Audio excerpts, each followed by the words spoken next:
ಎಷ್ಟ್ರ ಎಷ್ಟು ದಿನ ಆಯ್ತು ಕರೆಂಟ್ ಕಟ್ ಮಾಡಿ? ಕರೆಂಟ್ ಕಟ್ಟೆ ಮಾಡಿ 2 ದಿವಸ 2 ದಿನ ರೀ? ಎತ್ತರ ಸಂಬಂಧ ಕಟ್ ಮಾಡಿ ಬಿಲ್ ತುಂಬಿಲ್ಲ ಅಂತ. ಎಷ್ಟು ಬಾಕಿ ಐತೆ? 2,31,000 ರೂಪಾಯಿ. 2,30,000. ಯಾವಾಗ ಕಟ್ ಮಾಡಿದ್ರು? ನಿನ್ನೆ ಸಾಯಂಕಾಲ. ನಿನ್ನೆ ಸಾಯಂಕಾಲ. ಮತ್ತು ಈಗೆಲ್ಲ ಸಾರ್ವಜನಿಕರಿಗೆ ಏನು ಹೇಳತ್ತಾರೆ sir?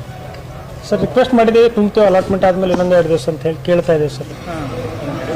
First time sir first sir ನಿಮಗೆ ಪಾಪ ಸಾರ್ವಜನಿಕ ಅನೇಕ ಸಮಸ್ಯೆಗಳು ಬಂದಿದ್ದಾರೆ. ಅದೇ ಸರ್ಕಾರದಿಂದ ಬಜೆಟ್ ಅಲಾಟ್ಮೆಂಟ್ ಆಗಿಲ್ಲ, ಬಿಲ್ ಆಗಿಲ್ಲ.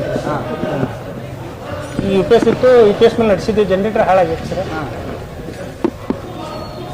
4 ತಿಂಗಳಾದ ಬಿಲ್ ತುಂಬಿಲ್ಲ ಅಂದ್ರೆ ಏನು ಗೌರ್ಮೆಂಟಿಂದ ಇದು ಬಂದಿಲ್ಲ? ಏನು ಅಲಾಟ್ಮೆಂಟ್ ಆಗಿಲ್ಲ. ಬಾಕಿ ಎಷ್ಟು? 2,30,000 ಸರ್. 2,30,000 ಒಂದು ವರ್ಷದ ಸರ್? ಇಲ್ಲ ರೀ, 2 ಆಫೀಸ್ ಇದೆ ಸರ್. ಕೆಲಸ ಎಲ್ಲ ಬಂದೈತಿ ಈಗ ಬಂದಾತು. ಯಾರು ಬಾಯ್ ಮಾಡಕ್ಕೆ ಸರ್? ಏನು ಗೊತ್ತಿಲ್ಲ. ನಿಮ್ಮ ಹೆಸರು? ಅನಿಲ್ ಕೋಟೆ ಅಂತ.